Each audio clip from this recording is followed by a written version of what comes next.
Well, good morning, all. I think we'll try to get started. I'm Stephen Flanagan, Henry Kissinger Chair and Senior Vice President here at the Center for Strategic and International Studies, and it's a pleasure to welcome such a thoughtful and engaged audience this morning. I know we're delighted when we saw the list of those of you who took time on a fine spring day to come out and talk about what's a rather gloomy situation in transatlantic affairs. But one point I want to make at the outset is, particularly to our European friends in the audience, that to paraphrase Lyndon Johnson, as a group of to our fellow transatlanticists, we come to you today with heavy heart.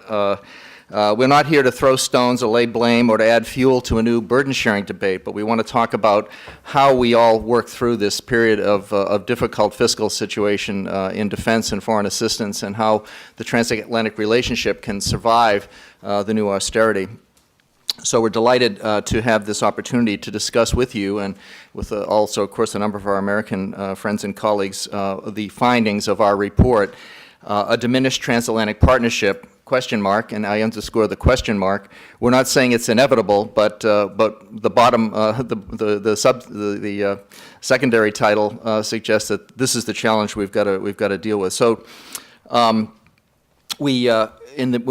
our first draft of this report, we had a number of European colleagues who helped us in reviewing this draft, and they said we had been a little bit too diplomatic in the way we discussed the trends that we saw both in the European fiscal situation and the impact that it would have on defense and foreign affairs. So we want to try to get to that today in a more direct and dramatic and candid fashion. And because we do really believe that absent dramatic action, the European side of the transatlantic partnership of the last 6 decades in maintaining international security and promoting a global development is in danger of being hollowed out by some of the trends that we see. And we're all going to have to, on both sides of the transatlantic partnership, going to figure out a way to get better value for the available resources that will be out there over the next 5 years, certainly, for both of those endeavors. And at a time when we know that defense in particular and foreign assistance is not a priority of governments facing very difficult choices at home and pressures to address pressing needs such as unemployment and maintaining social safety nets. And indeed, the U.S. is facing, as I say, similar decisions, calls certainly on Capitol Hill for sharp reductions in development assistance, some tough decisions ahead on defense. Of course, we have the benefit of operating off a much higher long-term level of defense spending, but we still have some erosion of capabilities and some challenges in maintaining them over the longer term that will have to be addressed. So we are here to talk primarily the European side of the equation, but we certainly are open to talking about how this relates, and indeed some of the suggestions that we have, the policy recommendations on how to maintain the transatlantic capacity in these areas do get to the heart of action on both sides of the Atlantic. So our plan this morning, we have, as I said, we realize we have a very well-informed audience familiar with some of the general trends that we're going to talk about. So we want to really have this to be a dialogue and to get quickly through some of our main findings and recommendations. So I'll provide a brief overview of some of these key findings on the long-term economic challenge. And then I'll turn to my colleague in the middle of the panel here, Heather Conley, our director of our Europe program and a former Deputy Assistant Secretary of State for Northern and Central Europe, who will provide some perspectives on overseas development assistance impacts and on how Europe is doing. She's been doing a great deal of work, as some of you know, on following how Europe is doing in managing some of the current economic turmoil. And then I'll turn to my colleague David Berteau, director of our Defense Industrial Initiatives Group, and a long time, many service in a number of positions in the Pentagon before that, who has done great work, including one of the other studies that you see out there today. He and his colleagues from our Defense Industrial Initiatives Group have done another assessment of the European defense spending over the last 2 decades, which he's holding up.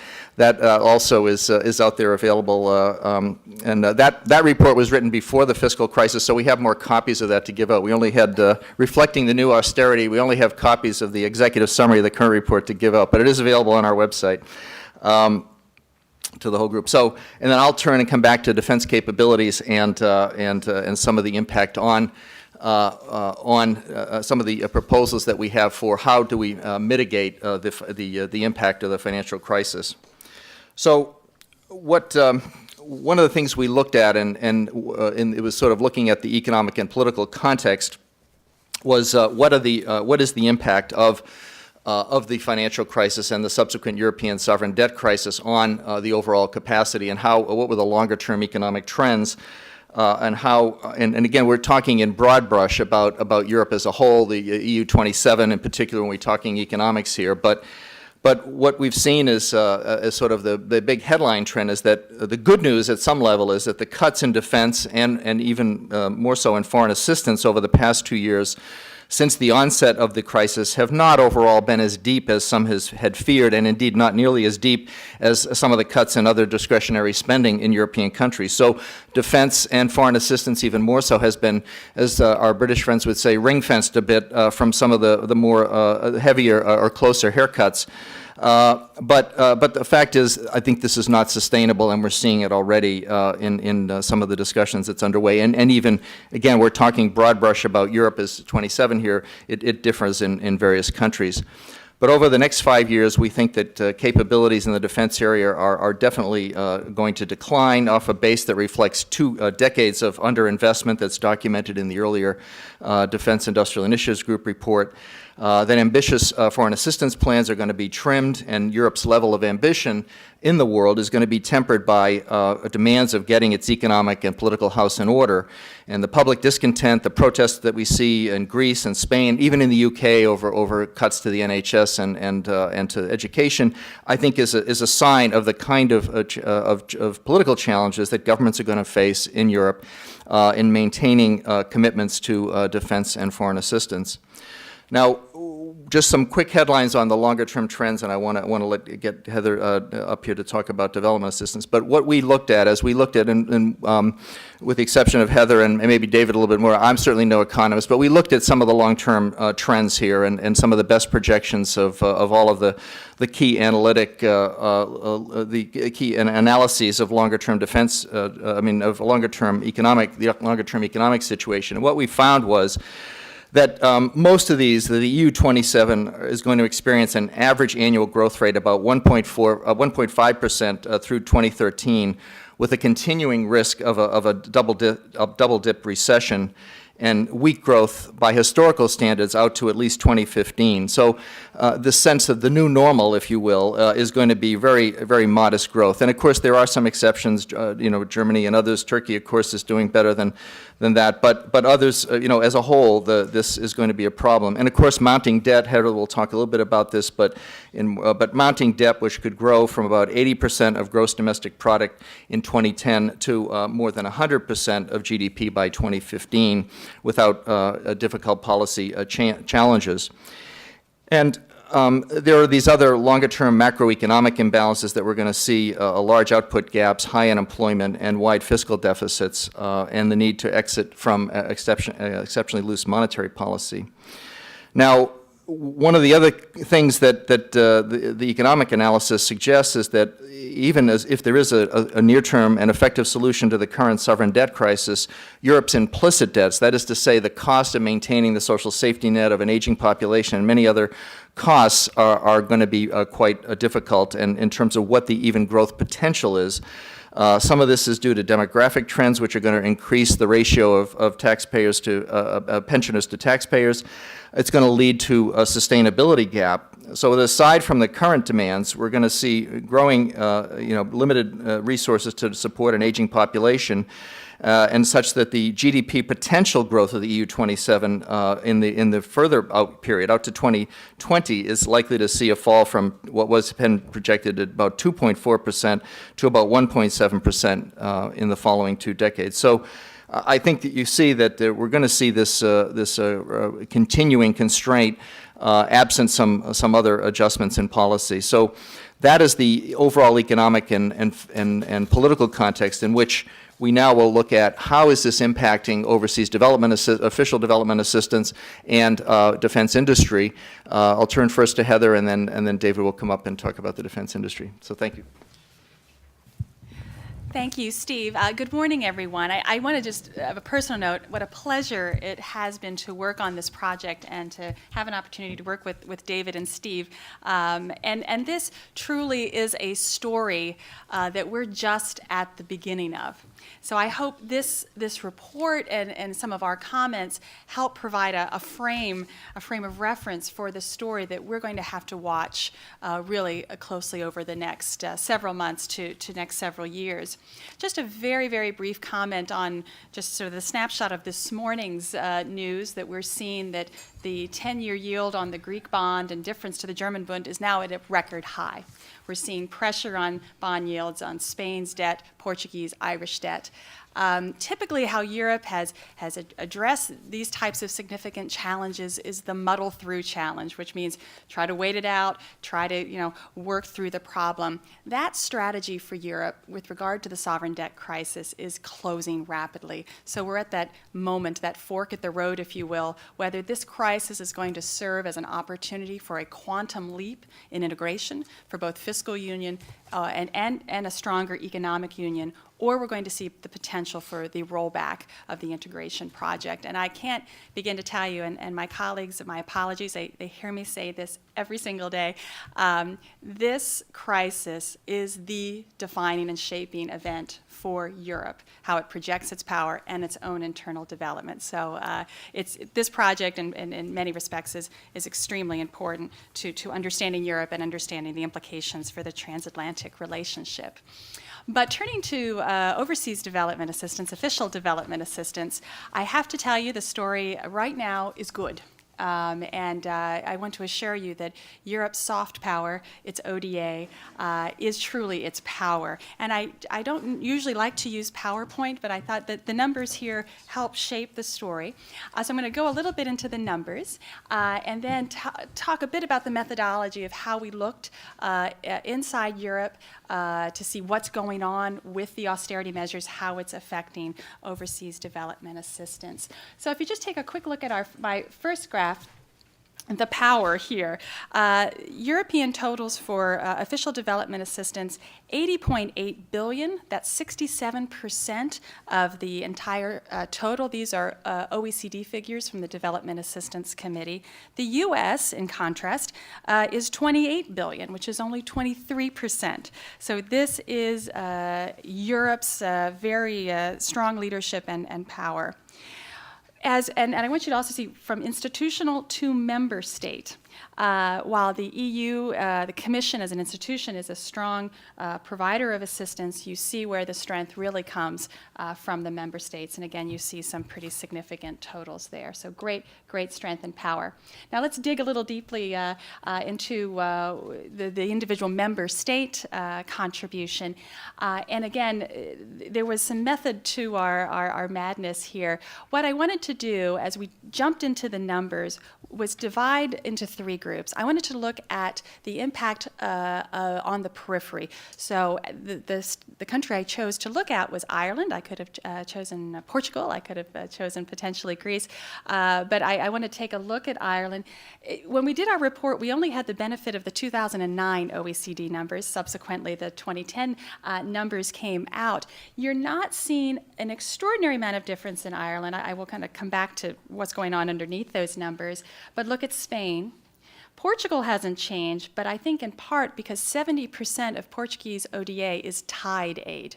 That's helping their export markets, and I think that's been protecting it in some respects.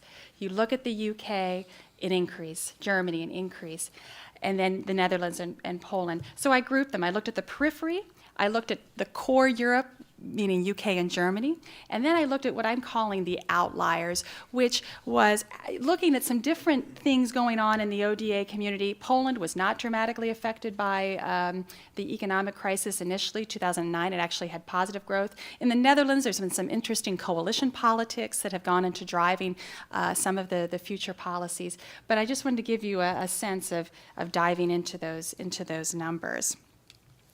Okay, so let's take a look at the periphery. I wish I could tell you last fall as we were deciding the countries to study that I knew the president was visiting 3 out of the 5 countries next week. I'd like to take credit for that, but I can't. But I think this will help as President Obama takes his European trip next week to see some of the impact that the economic crisis has provided to Europe. So let's take a look at Ireland. You know, Ireland really, the last several years came on as a very strong presence and power in ODA, in its soft power, becoming ranked 5th in the EU as a most generous ODA donor, 7th most generous in per capita terms in the world. In 2009, we saw a drop-off of a reduction of 224 million euros. What's important about that reduction is that 80% of Irish aid goes to sub-Saharan Africa. It's a very targeted poverty alleviation focus. And what we're seeing, and I'll come back to that trend line, is this has huge implications for development to sub-Saharan Africa.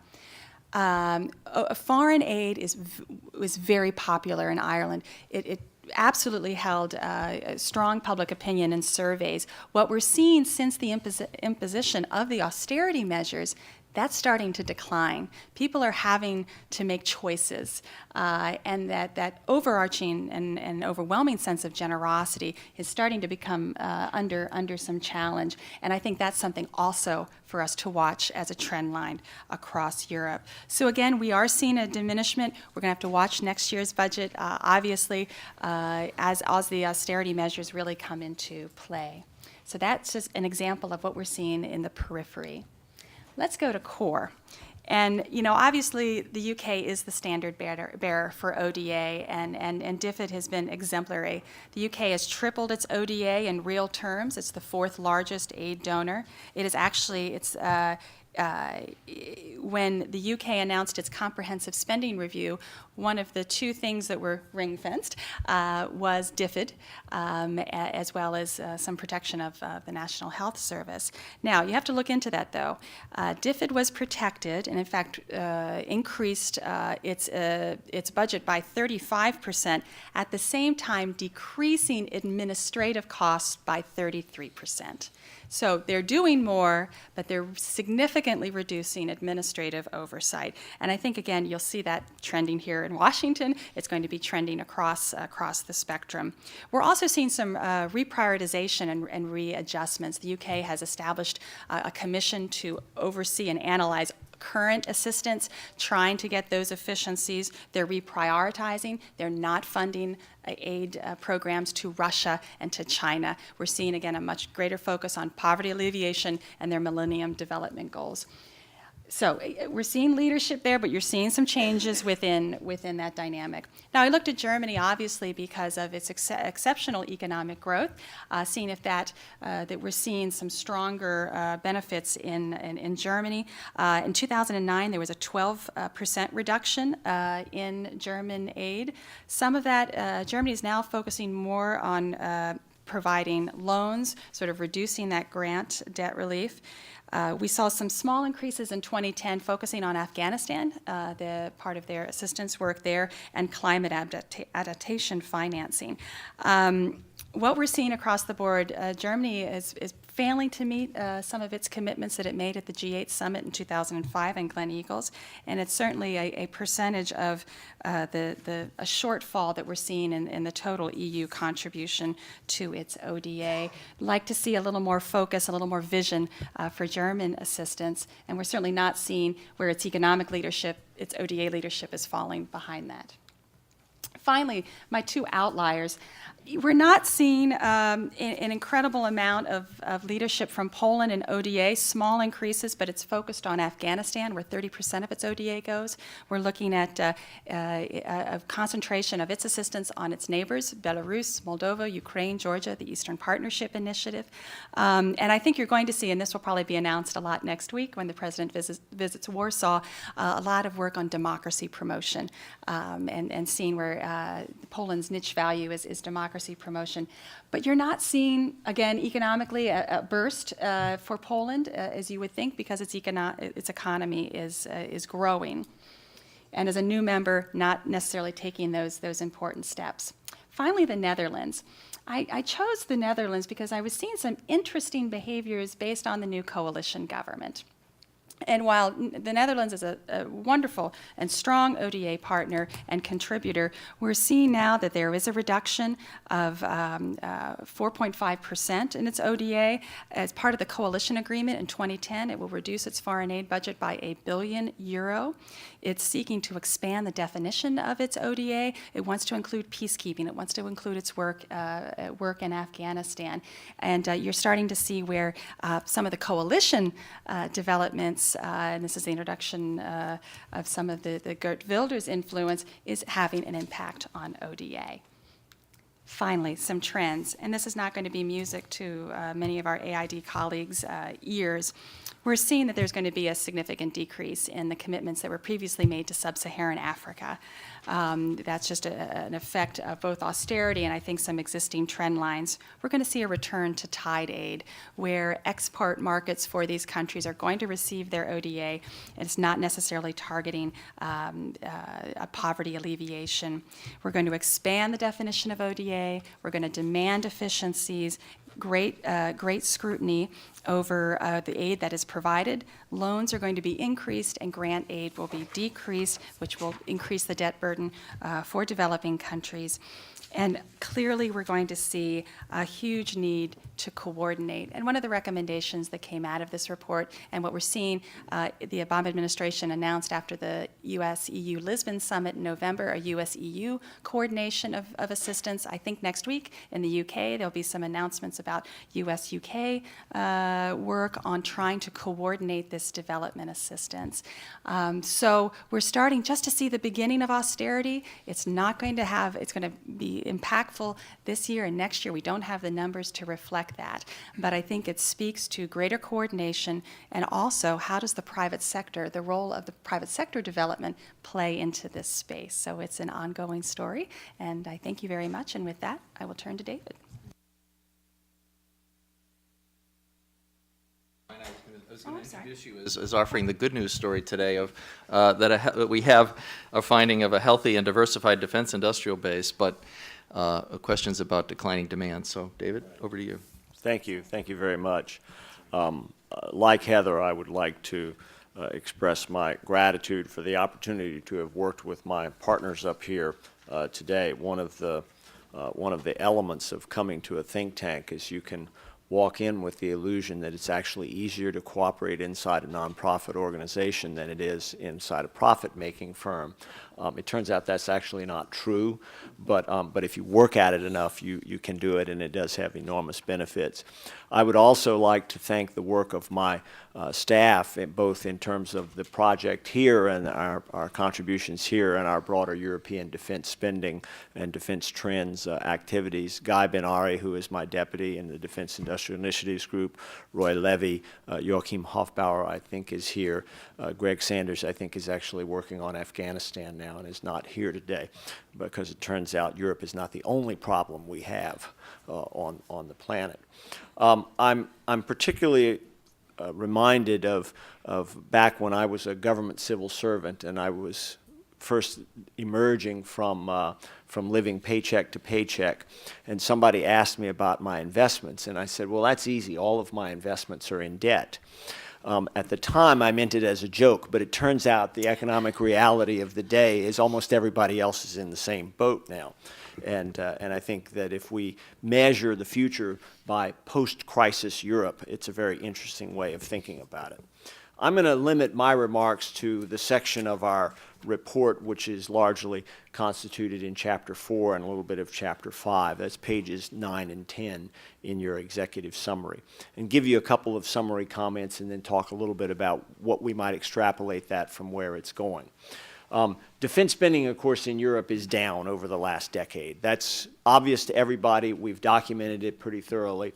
It's down a little bit under an average of 2% per year across all European countries, more in some, less in others.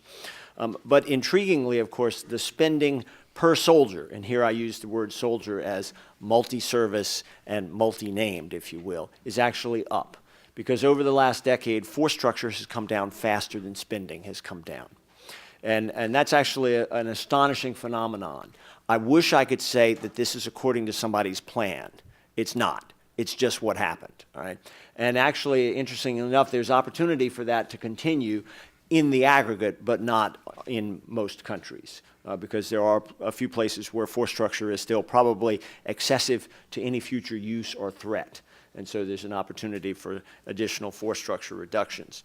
The second kind of surprising element from our perspective is that typically in the United States, when we have dramatic reductions in defense spending, the accounts that are reduced the most, both in terms of percentage and in terms of dollars, are the investment accounts. The procurement account from an appropriations point of view, the research and development account, the money that goes to buy systems and end items and products. Why? Because actually, if you cut them this year, you actually save money this year. Most of you here in the personnel business know that it actually costs money to cut people, at least initially, because you got to pay all of their accumulated sick leave and their retirement, and then you got to hire somebody else to take their place or figure out how to spread their work, give it to a contractor or whatever. So you actually get reductions in the current year when you make reductions in the investment accounts. You don't if you make those reductions in people. That's not what's happened in Europe over the last decade. And in fact, the investment accounts, procurement and R&D, and it's a little hard to tease the data out the same way that we do it in the US, but we've got pretty good representation, have actually been better protected than the other ways in which money is spent. This has been good for industry, right? Because actually that's where industry makes their most of their money. One of the things that we do is we track the performance of defense industry companies both here in the U.S. We have our own U.S. Defense Index that we track, and we also have created a European Defense Index of publicly traded companies. A little harder in Europe because the ownership structures are a little bit different than they are in the U.S. and a little harder to get publicly traded data. But we do this really for two reasons. One is we want to see how European defense companies are performing compared to other companies, if you will, like kinds of companies in the manufacturing and the technology business, et cetera. And we also want to look at how the financial market looks at them. Because ultimately, defense companies have to have access to capital the same way all other companies do, or else the government ends up paying their full freight. If they're not competitive in the global financial market, then they're not going to be able to get capital at attractive terms. They're not going to be able to invest. They're not going to be able to sustain their growth. They won't be able to maintain the jobs that are in place today. What we have found over the last decade is that European defense companies are performing on a comparable level with non-defense companies in the European global market. All right? That's probably not a surprise if you think about it. On the other hand, we're not sure anybody else has ever looked at it and come to that conclusion. Now, the real question is, what does all that mean going forward? Because that's a nice way of looking back at the last decade and say, this is what we've seen. What do we project going forward? Much tougher. I'll come back to that in a minute. I want to lay out a couple things first, though, because one of the questions that comes into play as you're reducing both force structure and spending is, how are you going to maintain any kind of defense capability? And this is true at the country-by-country level, and it's true in the aggregate, as Heather hinted, across NATO and the European Union and all of Europe. This is a much, much more expansive question than just a question of money and what you're getting for it. But clearly, it opens up enormous new opportunities for collaboration, for specialization, for cooperation across boundaries, across programs, so that, in fact, collectively, we gain more capability for fewer dollars spent or fewer euros spent. Now, that's easy to say. History says it's pretty darn hard to do. What's the future of multilateral cooperation? There have been some good examples, but none of them have been cheap, and they have tended to be focused on large, platform-driven, long-term, multi-year, multi-billion euro programs. Similarly, with transatlantic defense cooperation, the focus has been on the big program. And of course, those of you who have been here before know that I boldly predicted that we would not see the termination of MEADS until we had something to take its place. I was flat wrong, unless you consider nothing to be something, because that's in fact what has taken its place. But I think that the opportunity is still there, and it's there both inside a European cooperation point of view and from a transatlantic cooperation point of view. But the target has got to be smaller, more focused kinds of cooperations rather than large platform-based or major multi-billion dollar or multi-billion euro programs. I don't see, however, anybody working that idea into reality. And if you look at the the recent developments, particularly post-MEADS, no one is raising sort of, okay, where are there other opportunities for cooperation that could come into play? Some of them are coming up at the bilateral level, but there's no good multilateral approach yet visible to do that. I think we're kind of missing an opportunity. So what does that mean for the industry? What it means for the industry is you're not going to have your big markets domestically in an intra-European sense unless something changes. And on a global sense, the export markets, of course, offer enormous opportunity, but we have a couple of constraints. One of the biggest constraints is U.S. export controls. And obviously we have an effort underway in the U.S. to streamline and modernize that approach. We all know the mantra of higher walls around fewer products. We also know that that mantra has yet to materialize in anything other than op-eds and articles. And so we're still moving forwards, but at a pace that's not discernibly different than standing still. And so, you know, it may be some psychoelectronic activity underway, but as yet the regulations themselves are not fundamentally changed. You also have the potential chilling effect of the WTO rulings, although as near as I can tell, that's going to play out through the appeal process for probably longer than I'm going to be in my position here, and so I'm not going to predict exactly the end date of that. Finally, though, there is a European counterpart on the export controls, and that is we're nearing the implementation dates for the EU directives on procurement and on transfers, which, if carried through to their logical conclusion, could lead to an opportunity for an ITAR-free single license intra-European transfer for European companies in which U.S. companies may not be able to participate. This is an understudied area, one that we continue to watch very closely. But if you look at all of these elements together, I think you have the opportunity for doing a couple of things on collaboration and specialization. You have almost no U.S. government support in favor of that, not much visibility to it, if you will. We've suffered 2 secretaries of defense in a row now, spread out over 11 years almost, who believe that Europe is not important in terms of investing in partnership capacity and development. Whether or not that changes with the incoming new Secretary of Defense remains to be seen, and I think will be as much driven by opportunities as it will be by policy. And so I look forward, I think, to our questions as we look at some of these pieces and how they fit with the other dynamics that we've talked about this morning. Steve, back to you. Okay, thank you, David. Thank you, and let me just wrap up with some of the issues that we see in defense capabilities and how to get through this in terms of managing a better and getting better value for resources available. Picking up where David left off, though, I think what we see then in the out years, he talked about the trend lines that we've seen. The sense that as we looked at budget plans, some program laws of different countries and just the fiscal realities, what we think we see is there are going to be further cuts required in force levels, in capabilities, and particularly in readiness, particularly for those forces that are not engaged in current operations, as well as some deferred procurements and eroding and an overall erosion, I think, of European military capabilities in that out-year period. The cost of current operations, I mean, this is the one area where most governments have, as you know, obviously we see in the U.S. too, with the notion of providing support to forces in the field, that becomes the priority, and it has been so far. But in a number of cases, particularly in some of the major contributors, such as the UK, the source of funding has been extra budgetary outside the defense budget.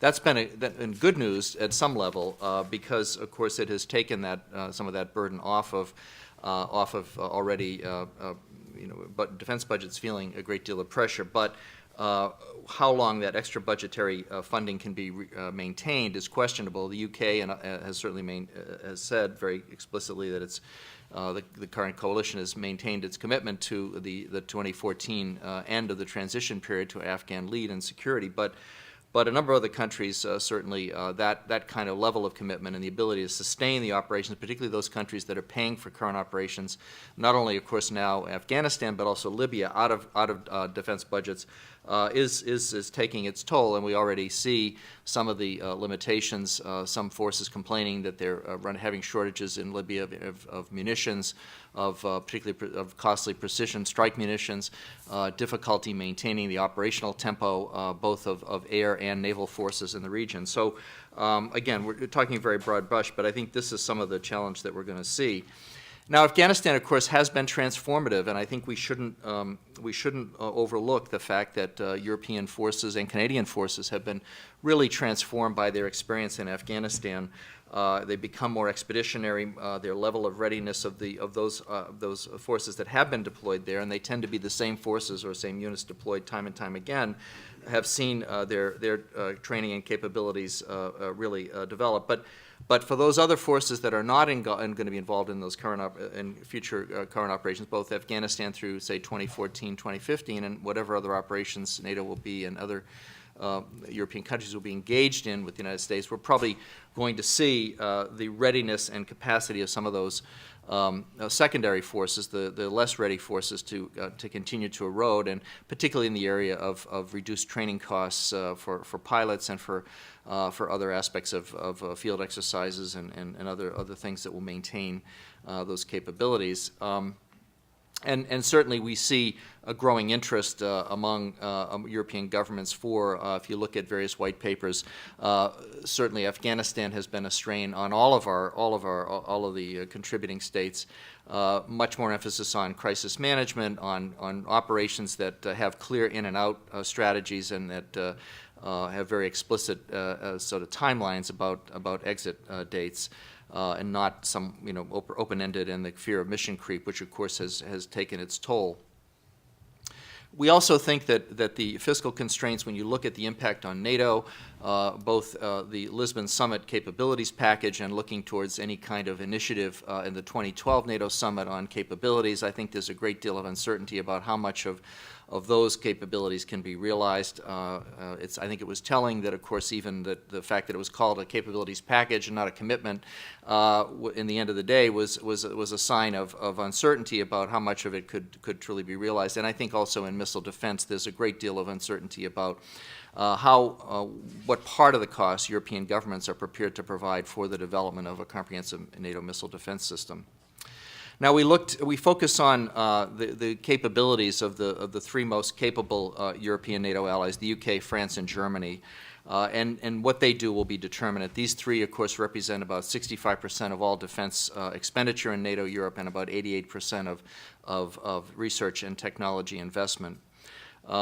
And just quickly, I mean, many of you know the details, and of course we have representatives of a number of these governments here can talk to their plans and intentions. But I think what we see is an overall commitment of those three to certainly maintain sizable and sustainable capabilities for a number of contingencies. The UK's Defense Security and Defense Review calls for about 8% cut in defense spending over the next 4 years, and levels off, but there will be further cuts after 2014. In all likelihood, there are a number of so-called unfunded mandates that have to be dealt with, fund programs that are not fully funded out through the lifetime of their procurement costs that are going to cause difficult decisions ahead.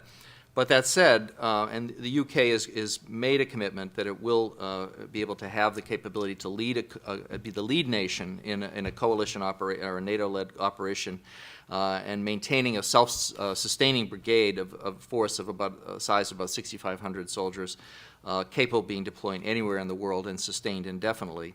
Now, we've already seen, though, some questioning, second-guessing about some of the decisions of the SDSR. Even just this week, Lord Stanhope, the Lord of the Navy, suggesting that his wish list, he might have wished he could have, if we could redo the Strategic Defense and Security Review, perhaps we would have taken a harder look at the carrier decision to take the carriers and the strike capabilities of the Harrier aircraft out of service. That certainly would have improved options with regard to Libya. But again, that's another matter. We've seen other questions about strains on current operations in the Air Forces and how pilots were being trained or not trained for ground attack in the case of the Typhoon. A number of other questions out there, but let's not get into too many of the details. And the French white paper on defense, of course, had already set a course before the financial crisis had sunk in full effect. The 2008 paper had set a course for a force size reducing from about 270 to 225,000, with corresponding budget cuts over the subsequent 6 to 7 years. The 2011 plan calls for a further reduction in defense spending through 2013. But Paris is committed to maintaining the capacity to simultaneously field 30,000 soldiers deployable within 6 months for a period of 1 year or for a major operation, and we'll have a 5,000 strong reserve force on permanent operational alert with another 10,000 available for territorial defense. So again, all of these three countries trying to manage in difficult circumstances, but maintaining so these countries maintaining that commitment to some expeditionary and substantial expeditionary capability.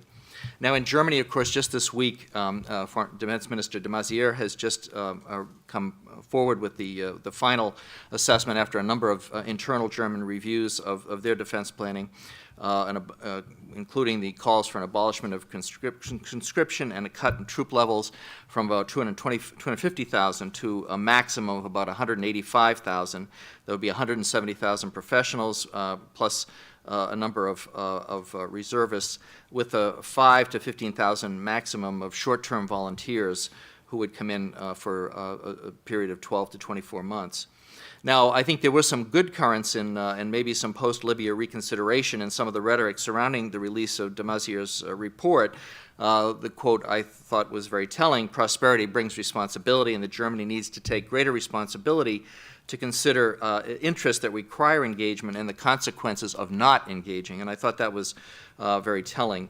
The report came out, the de Maizière plan comes out on the somewhat closer to the higher end, not quite as high as some plans, the so-called Weisse plan had talked about, of up to 14,000, but it was agreed that about 10,000 German soldiers should be available for two major, including one as a lead nation, that is with a brigade-sized force, and up to 6 minor operations over a period of several months. So I think that we see at least some sense in the German decisions here about the need to maintain a fairly substantial capacity, and that perhaps even some reconsideration of the consequences and the implications of its opting out of the Libyan mission. Now, in the context of these trends among the big three, I think if we look at the other allies, NATO Europe really, the bottom line is only going to be able to make, the rest of the alliance is really going to be able to make marginal contributions to capabilities to undertake various missions, absent a significant restructuring and much greater defense integration. Most of the allies would be able to contribute something on the order of a battalion to future expeditionary operations. In the naval domain, allies will have the ability to contribute to a limited number of surface combatants for sea control, for maritime security, for humanitarian operations. But force levels are going to be constrained, and operational flexibility and global presence is also going to have seen some contraction.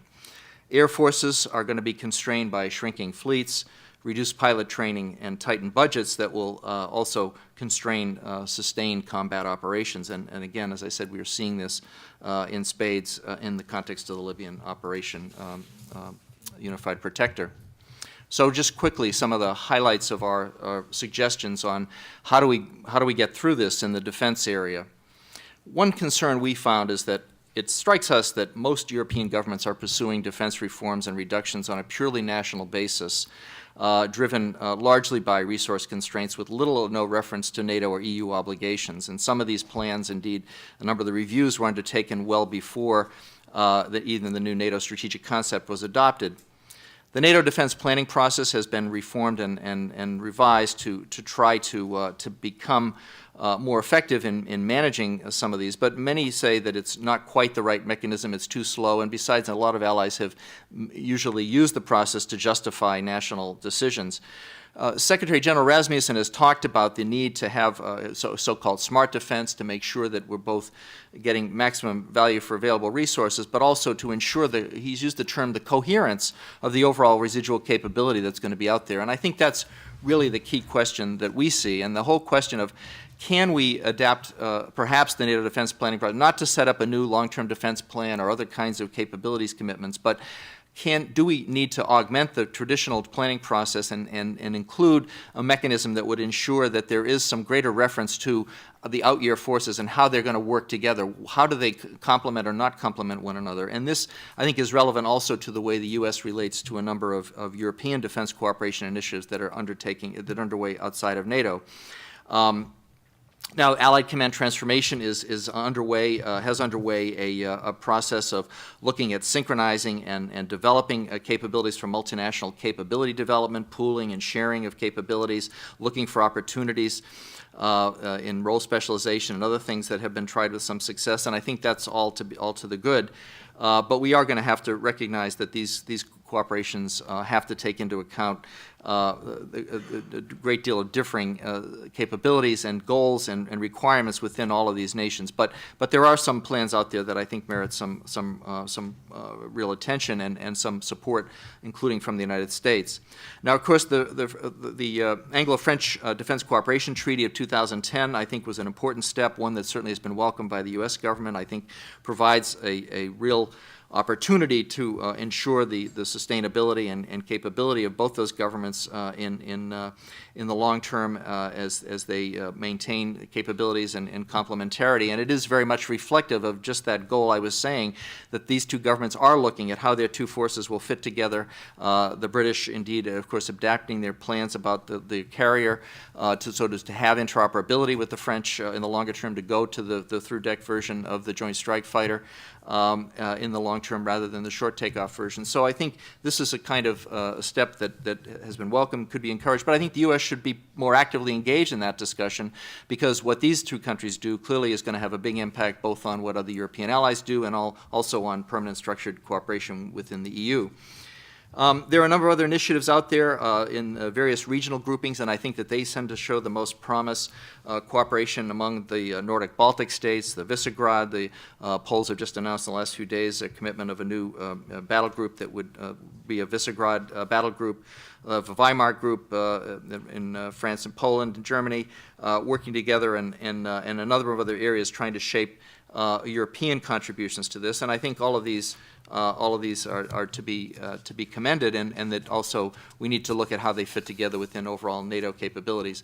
There's another German-Swedish initiative that also looking at a promise of EU pooling and sharing that has laid out some very I think some very thoughtful considerations of how this can work effectively, what nations are willing to truly share, where they really do want to retain national capabilities, and where they can move forward to ensure that they are getting best value for resources. So all of these things, I think, are things that we need to look at the more in the transatlantic dimension. How do we ensure that together we are making the right choices and that there will be this complementarity of the residual capabilities that we're likely to see on both sides of the Atlantic in the defense area in the period of 2015 and beyond.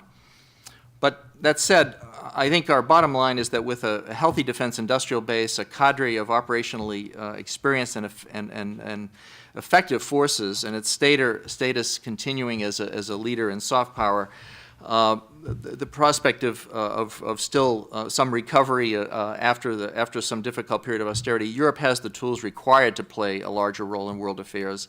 But we're going to have to work closely together to ensure that the transatlantic ties in this context, that we don't end up into an acrimonious and difficult burden-sharing debate, and that the overall coherence of our end-state capacities, both in defense and foreign assistance, are coming together in the most effective ways.